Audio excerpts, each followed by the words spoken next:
What is going on, D-Bags? We are back at it again here with another episode of the Detox Podcast. I'm your host, Darren Rita. Feel free to connect with me at any of the links down below.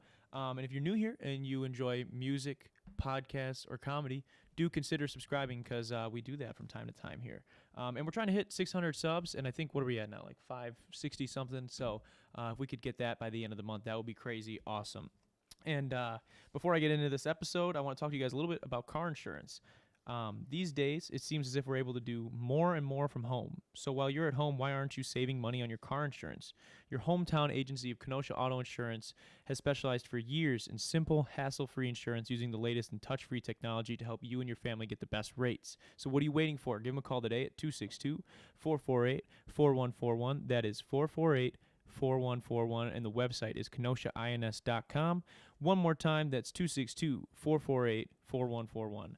Let them know that Detox, D-Rita sent you, say you saw it on YouTube, any of that good stuff, and they'll set you up. I know that they will. Now, I'm for my viewers on Spotify, this might be a little bit of, or my listeners, I should say, on Spotify, this might be a little bit of a weird episode just because I'm probably going to be talking with the chat, depending on people that do come in, because we, as I've said before, do the show live. So, depending on the people we have in here. If you're in the chat, feel free to say hello. I want to first address the fact that I don't have a guest here tonight, and that is because we had as scheduled UBMW Corp scheduled to be on, which is actually the United Black and Brown Men and Women. They're based out of Kenosha, and I met with Elizabeth Webb and one of the other founders a few months back, connected through a friend of the show, Raymond Roberts. And we got into some good conversation, and they kind of told me what their organization is all about. And when I heard what things that they were trying to do and that they had already done, I really wanted to get them on the show to kind of just let my audience get to meet these people and see what they're really about and the things that they're doing in Kenosha. And so sadly, she's not going to be able, Elizabeth was not going to be able to make it tonight because I don't know all the details, but she'd called me and said that her daughter had been arrested out in Kenosha. It sounded like at a protest or whatever, but I really couldn't understand everything because I was in the basement and bad signal and whatnot. So, but I hope everything goes well with that. I hope everybody's safe that's involved, and I don't know all the details, so I'm sorry that I can't provide those to you right now. But I want to tell you guys a little bit about what the organization is about in general. So for starters, they're big into feeding the community, donating food to Kenosha residents that need it, getting tons of people registered to vote for this year. I know that they were huge in doing that out in Kenosha. Kevin Klitzka's in the comments. What's up, McKenna? Is in the comments. How you guys doing? And from my very limited understanding, I don't know everything that they do, as that's why I was hoping to have them on. It seems that they're really they're working extremely hard to bring important information to the public eye out in Kenosha, fighting for equal rights and doing basically whatever they can to bring the community of Kenosha together. She even in our short conversation, while she was letting me know she wasn't gonna be able to make it tonight, told me that I guess out in Kenosha, they there was this huge petition for body cams for the police officers after the things that happened with Jacob Blake, and it went through and they got a ton of funding for it, I guess. And they one of the I don't know if it was a council member or an alderman, I forget what she had mentioned over the phone, apparently had pushed to disapprove that. So they got the money, and they're, I guess, not moving forward with getting body cams. So that's very interesting. That's something I was unaware of, and I think a lot of other people were as well. So that's kind of what this group is all about. It's kind of bringing information to light for the public of Kenosha, trying to bring the community together by setting up donations and other things like that, and fighting for equal rights. So they're really cool. We're going to get them back on the show, obviously, due to a situation like that. That's a little bit more important than coming on a podcast right now, dealing with that. So thoughts go out to her. Let's see what we've got. Where can I get that hat? Says Kevin. Let's say it's working on some stuff. You'll maybe be able to get some hats like this beginning of January, maybe a little earlier. Jason Ulrich says, "Do your thing, Darren. Love, peace, and joy. Afraid of dying alone is that shit." Thank you. No body cams in Wisconsin. They're corrupt. I don't disagree with you. I think that's pretty sketchy. I think everybody wants transparency. I don't think anybody is against that. So I agree with that sentiment. And your birthday's January 14th. Well, maybe if we can pull through and get them a little earlier, who knows, Kev? But yeah, I think that's interesting. And thank you, Jason, for the compliment. That's very fan favorite song. But I want to get into a few topics today, and I will feel free to let me know any of your thoughts in the comments in the live chat as we're going. I will read them out loud to our viewers over on our listeners on Spotify, and we can have a conversation that way as well. But I want to get into a little bit of the election, nothing super political, just a couple of the facts to kind of wrap up the things that did happen and the things we did end up seeing, because I know there's some confusion right now as to what kind of even happened. And so I for starters, and then we'll get into some fun stuff too, by the way, once we're done. But for starters, the election so far, it's been called by just about every media outlet at this point, that Joe Biden is sitting with 290 electoral votes to Trump's 214.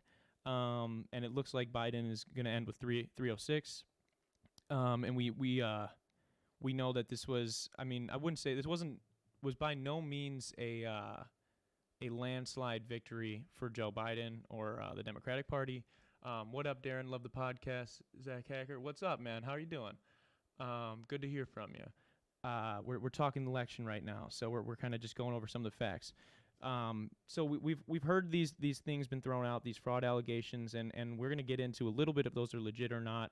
But again, I'm not going to really speculate. That's not really my place. So I'm just going to explain to you guys some things that happened during the election night that a lot of other people aren't really explaining the why. They're just telling you, no, this didn't happen or this did happen, but no one's really explaining the why.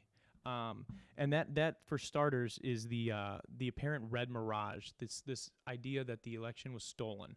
Now, whether or not there is widespread fraud, it looks like that there's not. From all the even GOP officials in every one of these states are saying no. And poll watchers in general are bipartisan, and it looks like every single one of these cities and or counties and states, for that matter, are these fraud allegations are going to go nowhere. It looks like, and so far there hasn't been any evidence actually brought to light. So just I'm sure we'll touch on that later, maybe next week if something comes to light. Maybe we will. And I want to explain though this red mirage that the way that a lot of these states looked red on the night of the election, and then as votes came in later that night, early the next morning, the following day, things switched around. And now I'm not some prophet that knew that this was going to happen just because I saw the future or whatnot, but this was a known known that it was going to happen this way due to the influx of mail-in voters this year. We knew that there was going to be a ton of new mail-in votes that we don't usually get due to COVID and things of that nature. And we know that those tend to lean more Democratic, meaning that more Republicans vote in person and more Democrats vote via mail, at least especially so in this election. So just want to bring up a couple of things. The idea, a lot of people think that, Wisconsin, Arizona, Pennsylvania, I think even Mississippi and Alabama are states that do this, where they do not start counting the mail-in ballots until the day of. A couple of them, and a couple other states, I think I misspoke. Arizona counts it like just the day before, starts counting them. But a lot of these states don't start counting mail-ins until after the election day starts. So like they will receive all of them and not start counting until afterwards. And so what you see is they will count all the in-person votes first. And so a lot of these states were red to start the night. And then as votes came in and they started counting more of the mail-ins, they would either the race would tighten, or procrastinating on the highest level. Exactly. It's ridiculous. It's crazy that we have state-by-state laws for this. I think it should be a federal rule, whether one way or the other. Doesn't really matter. But you're right, Kevin. Kevin brought up procrastinating at the highest level for those listening on Spotify. Yeah, it's super important just because of transparency. A lot of people don't know. And I think that that's something that's really frustrating for some people that were watching the news and not understanding that, why is this happening, regardless of who you voted for, not really understanding how or why this is happening. And this is the why. some of these states, like Wisconsin, which I am from, currently hosting this podcast in, we don't start counting the mail-ins until the day of the election. And so you saw the reverse of this, actually. A lot of people are trying to say that, I shouldn't say a lot of people. It's a small minority, I think, at this point. But there are people saying that, how is Wisconsin red for the whole first night and then flipped to blue overnight magically, right? It's just, that's the story that they're running with right now.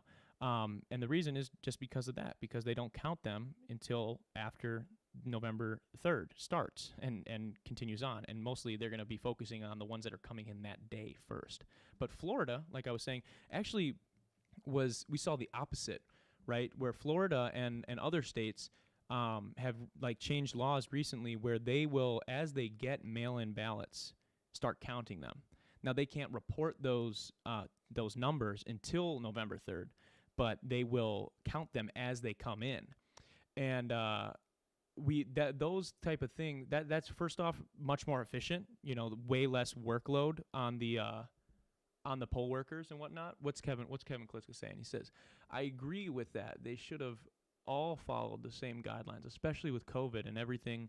All of the extensions make everything more crazy. Yeah, a lot of crazy stuff. And there's a lot of things too that a lot of people just weren't aware of, and now it seems, COVID has really messed up everything. Zach, you're absolutely right. I trust me, I know firsthand from losing out on a lot of opportunities due to COVID. But yeah, it's a lot of this stuff where this is not necessarily common knowledge, but in the people's worlds that like work these polls and do these things, they do see a lot of these things every year. Where like our military, a lot of military personnel that are overseas and whatnot, I think they have like up to 10 days after the election to just mail in their ballot.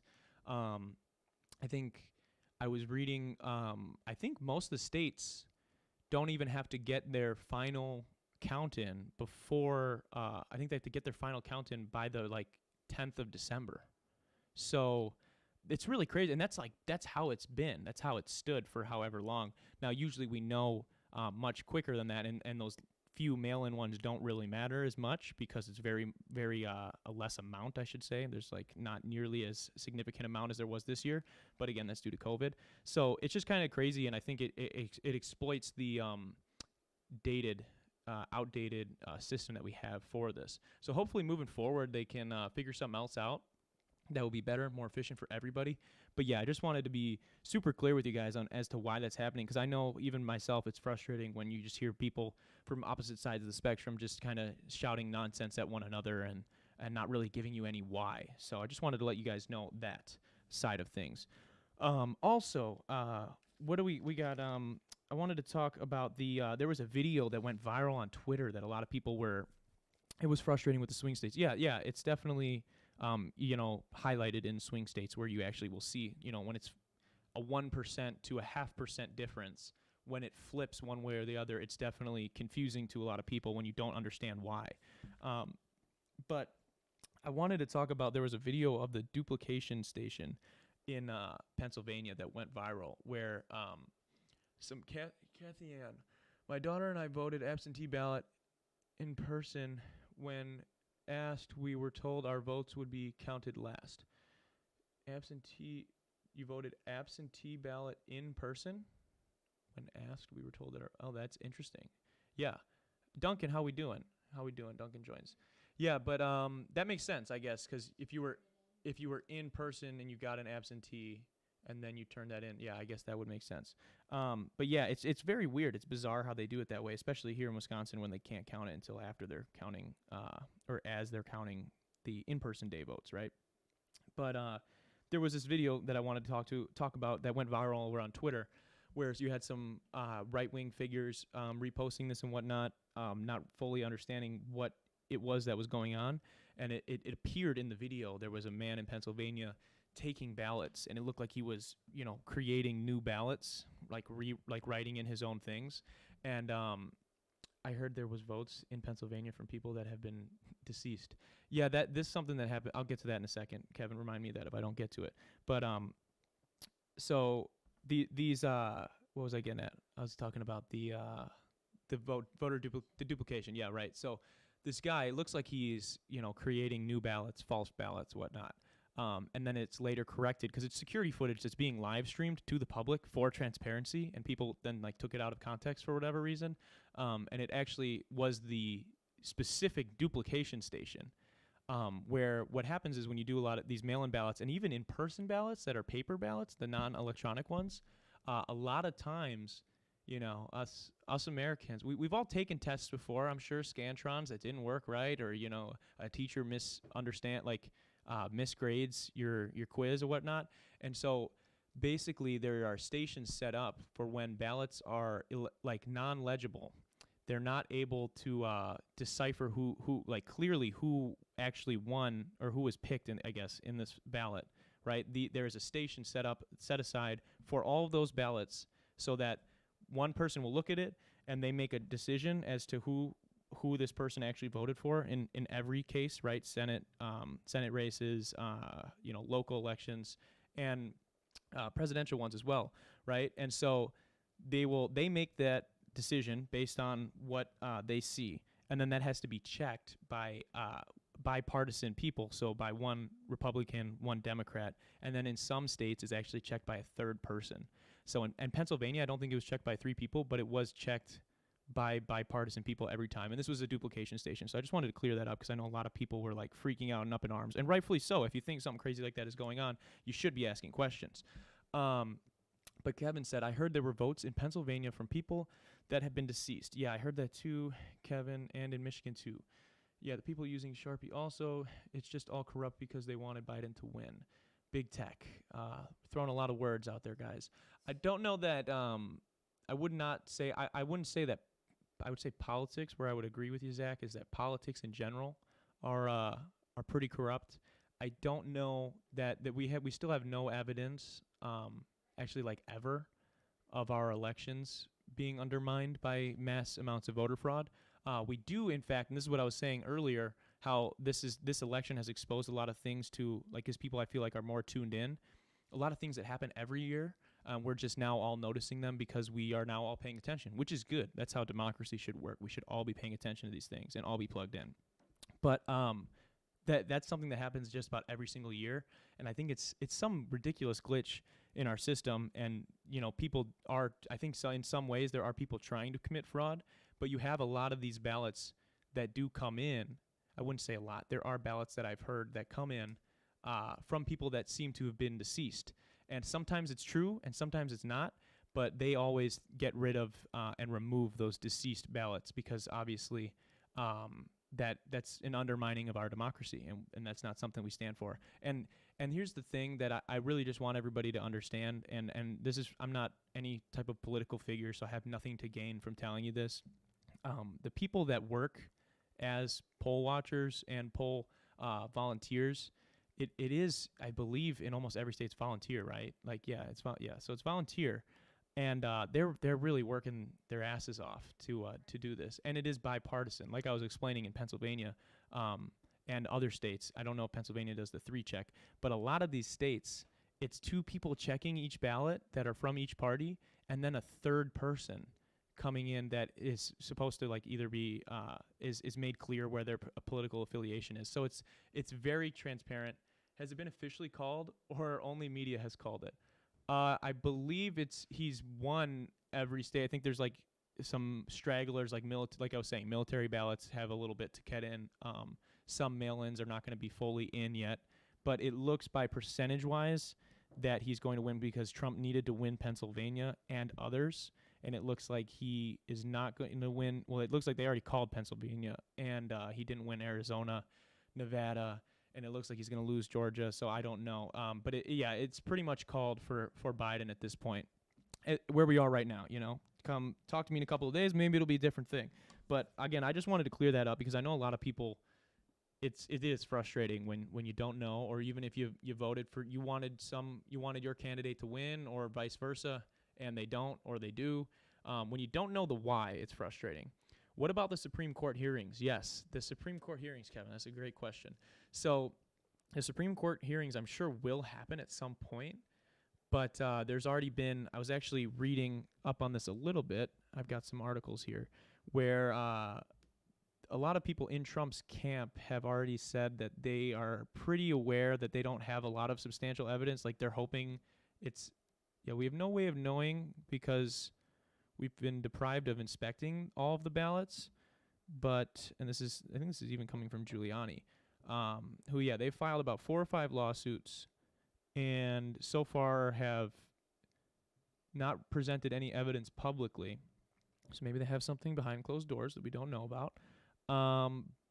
But Trump's own administration has pushed back at the claims of widespread voter fraud and illegal voting, though it didn't mention Trump was the one making all of the allegations, so they don't want to say that he did it. They also say that it will make it highly difficult. All of the security measures that they do have in place, as well as the bipartisan agreements that I was talking to you about earlier, where people are checking it constantly, say it makes it highly difficult to commit fraud through counterfeit ballots. And I think, yeah, let's see here. In Pennsylvania, yeah, they're saying that accusing her of wrongfully including 21,000. Yeah. So that's the thing. Even if it, you will have those ballots that are, there are inconsistencies and whatnot, and those will end up getting tossed out. Trump stacked the Supreme Court also. Yeah, but that won't matter. They won't, that won't really, change the fact that even if they go in, at the end of the day, they would have to go in and count ballots again. So it doesn't matter what party holds what majority when it comes to counting ballots, because it's not a partisan issue. That's a democracy issue. And so even if there are amounts of voter fraud, which, there very well could be, and if there are, then everybody should be pursuing, figuring out the truth on that. Even if there are, though, it would have to be, again, that will be counted. That's not going to be something where, a Republican or Democrat majority is going to decide the outcome of that. That's going to be decided by the actual votes then. And even if there was voter fraud, this is what I really want to get to, is that Trump had to win Pennsylvania as well as Nevada and Arizona to make sure he won 270 to 269 or whatever. I think he could have won Georgia and then lost one of the two of them, but he didn't win any of them. So they want us divided, and polls confirmed we are a divided country. Yes, we definitely are a divided country. I think that shows in the fact that we did have, I will say this though, we had the most voter turnout ever, which is great, right? I think it was 74, 75 million people voted for Biden and 71 million for Trump. So, that is crazy. But yeah, you also have to understand that that's only a 4 million difference. It was weird how Biden won Georgia when it's always been a red state, and that Trump was winning all the way till the end. Yeah, it is interesting, and I'll explain this to you a little bit. Butek, is that what happened in Georgia, and you can look this up. I forget her name, but it's a black woman from Atlanta, which, again, you have to realize that these cities hold the most people, right? So they have the most weight for each state when it comes to the vote by number of sheer votes. Yeah, young voters, Kevin brings up, exactly. And she had newly registered in just this past 4 years for this election, over 800,000 voters. So that's a big telling sign as to why a place like Georgia was able to flip, because Democrats weren't expecting to win Georgia. I don't know. I know Biden did I think he did campaign there, and he did work for it, but I don't think they were expecting to win that, and that's why I say even if there was widespread fraud like that there's being allegated, he would need to win Pennsylvania, Georgia, I think whatever Carolina was up, which I think he did win. Then he would have had to win Arizona, Nevada, all those states that were left till the very end. He would have needed to win all of those because of Biden's lead. So that's important to know. But it's a good question that you brought it up, and it's important to bring those things up, because if we're not asking the questions, then we don't know, and then we're just being ignorant to what's going on. So I appreciate the question, actually, because that is very interesting and something that I was reading a lot on. And again, I'm not an expert at any of this stuff, but I do consume a lot of political content, I guess you should say, but both video and reading. So I would say, to point you guys in the direction of some people that can probably explain these things better than I can, I would check out Secular Talk with Kyle Kulinski. Super super intelligent guy, interesting guy. He actually, if you watched any of that, his coverage of the debate, or not the debate, the election, he was actually on Rogan the night of the election, and they did a little election night special. And he was the guy kind of giving like the straight talk, the facts of everything. So really interesting guy. You guys should definitely listen to him if you're interested in learning more about all this stuff, because I know a lot of people are kind of scratching their heads right now, not really sure what's going on. But unless you guys got any other questions about the election, that's pretty much all I got to say about that. I want to get into some fun stuff before we wrap, because it's not going to be, like I said before, or I don't know if I did say it, but it's not going to be a long episode because I don't have my guest on today, and I don't feel like talking to the air right now. I do love talking with you guys though, so if you guys keep the conversation rolling, then we'll do that. But some YouTuber stuff, some fun stuff. Obviously, you know, I'm still uploading a bunch of stuff myself, which is always fun. But Mr. Beast, man, I don't know if you guys, any of my subscribers follow Mr. Beast at all, but my God, the dude is insane. And he just did a 24-hour live stream the other day, and I don't know if anybody else tuned in. But I was tuned in for maybe like 6 or 7 of the hours in total, not straight. Broke that up. You know, I had the luxury of getting to go to bed. He did not. But he was doing this crazy thing where they were giving away signed shirts. I actually have one. I got it right here. Signed T-shirts, limited edition, signed Mr. Beast merch. I'm not the signature. Yeah, let me get the signature on screen real quick. It's a pretty. I'm not gonna lie. I love Mr. Beast, but you know, that is a pretty small signature for the $40-some shirt. But I bought it because he was doing a giveaway where if you bought a shirt, there was like at the point when I was watching the show, hey, Butek watched it, exactly. It was fucking insane. Not as cool as his free car lots. No, I'm telling you, the video, the live stream he did, he gave away millions of dollars worth of things. I mean, he gave probably a couple hundred max. He probably didn't give $1 million. Well, maybe with the Tesla, I don't know. He gave away a Tesla, his car. Huh? The grand prize of the video he's doing. So the whole thing, the reason, if you bought a shirt, you were like automatically given a chance to win, you know, either like they were just throwing in $1,000 stacks with random shirts, throwing in $100 ones with shirts, throwing in Apple AirPods, watches, iMacs, all that stuff. And they were just putting those in with random shirt orders if you bought one. As well as if you bought a shirt, you were entered into this giveaway to win the Tesla at the end. Or if you didn't win that, you could be selected to be in a Mr. Beast video. That's honestly the only reason I did it, because I wanted, you know, I'm about that clout. I'm out here trying to get some clout myself. And so I really wanted to get in his video because I wanted to vlog it and get some like behind the scenes footage for you guys, because I'm sure a lot of the people watching his videos are probably just like viewers of his and aren't necessarily all doing YouTube too. So I thought that would have been kind of cool to get like the flip side of one of his challenges. Maybe, who knows, maybe I'll fly down to California and try and hijack the whole thing. But yeah, it was fun. I don't think it's on his channel anymore, Kev, actually. But yeah, this merchandise was the last. That's the thing too. This is the last time he was ever signing T-shirts. So, you know, this will be worth something someday. I don't know if I would sell it. I'd probably just keep it. But if someone really wanted it, maybe. And so yeah, I thought that was really interesting. You guys got to let me know if maybe should I. Tell me in the chat. Should I go chase after Mr. Beast? Should I fly down to California and just hijack his video, regardless of me being invited? Other than that, you know, I want to talk. One of my favorite YouTubers, David Dobrik, has still not posted a vlog. So he said at the end that he gave away over $1 million. Oh, he did give away over $1 million. That's crazy. And yes, I should, says Alex. Yeah, you're right, man. Maybe I will. I'll try and figure it out. But David Dobrik, who is one of my favorite YouTubers, I don't know if you guys watch him at all, but he has still not posted a fucking vlog, and I just want to watch his vlogs, man. I miss them. I watch them. I binge them all over quarantine. McKenna can't stand his laugh at this point because of how long I watched those videos straight.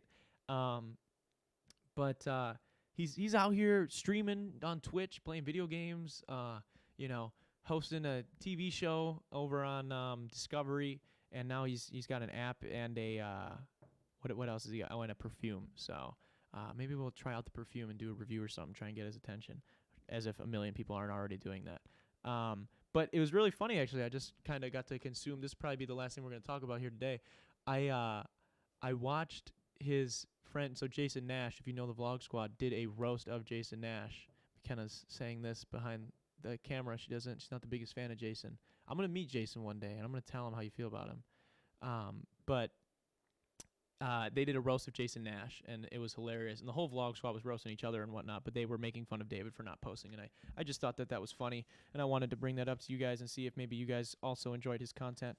But I don't really have a whole lot more for you guys unless there's anything, any last words. Jason is too old. Yeah, that's what they all say anyways.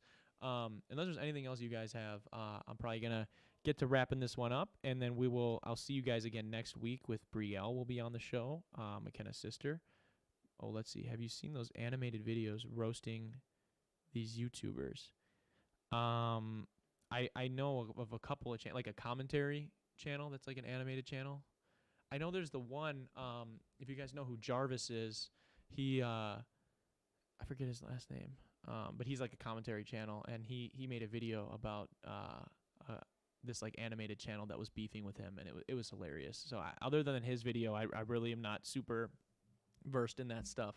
I've seen the ones of Mr. Beast and David. It was great. Oh, no, yes, I have seen that. The one where David, David like absorbs his friend for nutrients or whatever, for his energy. Is that what you're talking about? I think that's what Chad is talking about. That's what Kevin's talking about. Because that shit is super funny. I saw that, and and I'm a David Dobrik stan, so that's not any shade. But yeah, that maybe I should watch those and react. Also, some quick like church announcements, if you will. Dropped a new song. We dropped the third single of this rollout. Dropping every single week. Yeah, the other one where he and Jason had to give him a car. Okay, yeah, I'll have to check that out. So dropping singles every week, so keep checking out for those. Really excited about a lot of those. You guys will have to let me know maybe this week or next week which ones of those you're feeling. Got a lot of new videos working on. Going to be doing a live stream on Friday. Haven't decided the time yet, but I'll let you guys know. I'll keep you posted on my Instagram and Snapchat. Going to be building a fat Lego set. So it's like childhood dreams right there coming true here on the YouTube channel. So I'm really excited for that. That'll be fun. So come hang out. It'll just be chill. We might have some music going. Actually, I'm not trying to get copyrighted, so it'll just be me and the good sound of Legos clicking together for a couple of hours while we build it. It's the Millennium Falcon, so it's gonna be huge. What if someone just came in and smashed it? I would be really sad, unless it did well views wise, I guess. So that's coming up this Friday. Doing some other bigger videos later in the month, and then I'm trying to think. What do I got? What else do I got coming up? I can't remember. There was something I really wanted to say before we ended the show. I don't know. I'll let you guys know on that. I'll keep you updated. But other than that, I want to say thank you to Kenosha Auto Insurance for sponsoring this episode. Thank you to our patrons for supporting the channel. They should be on the screen right now. They really do help support the channel, and there are some extra bonus videos up there on the Patreon if you're interested. They get access to some exclusive content, as well as other goodies. So if you're interested in becoming a patron, go to patreon.com/DarrenRita. And other than that, man, we're 71 episodes deep. We've got some cool, fun stuff planned for the rest of the year. I'm really pissed off that I can't remember something. I had something else that I really wanted to tell you guys, and escapes my mind right now. But I really appreciate you guys tuning in, hanging out. Twitch streaming. That's what it is. Getting back. That's what it was. Damn. That's what it was. Before I wrap this up, we're getting back on the Twitch stream action for the winter months. I don't know. I think we're gonna start in December, depending on if I can get the schedule all worked out. So you guys will have to let me know. Spam me in my either the comments of videos or Instagram, Snapchat, any of that good stuff. Let me know what days would be best for you guys. What things you would want to see, I guess. Because I've got some ideas in mind, and gonna try and stream a couple of days a week, and just kind of a chill vibe over on Twitch where we'll just hang out, and you guys will kind of get to see me in my gamer mode, which isn't not all that great. I play some weird games. So I think it'll be kind of fun, though, and we get to hang out and get to know each other a little bit better. So be on the lookout for that. I'll announce that pretty soon. But other than that, thank you guys for watching another episode of the Detox podcast. Watch those videos now. I can't watch them right now. I'll watch them on Twitch, though. I will watch them on Twitch very soon, Kev, and then we can I'll react to them. Maybe you can come and react to them with me. So other than that, this has been the 71st episode of the Detox podcast. Love and appreciate you guys, all you guys every week tuning in. I will see you guys next week.